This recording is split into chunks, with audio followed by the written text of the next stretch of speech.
Joining us for the next 2 hours around the desk is our guest host today. Linda Yueh is a fellow in economics at Oxford University, also the region head at Oxford Analytica. Linda, always a pleasure seeing you. Thank you very much indeed for joining us. So just give us an overview of how the world sits with you. We've had a fairly gloomy first hour with prognosis of longer-term recovery timetable, and we've got Nouriel Roubini coming up as well, who will echo those thoughts. Can you offer us something more optimistic? I suppose I could try for something slightly balanced, although it is very difficult to read the situation because it is uncertain.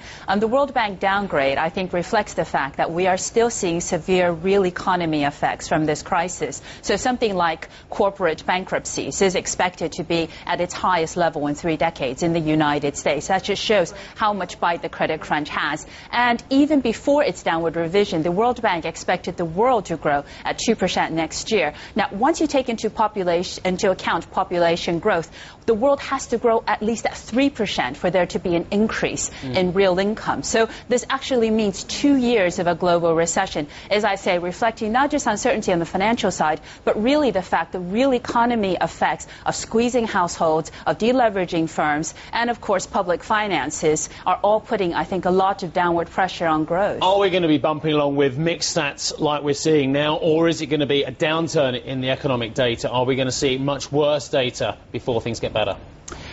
It's very hard to say because at the moment there are, again, some signs of stabilization. So basically the pace of decline is lessening. So the U.S. current account deficit is at its narrowest for some years. It's 2.9% of GDP. In the U.K.,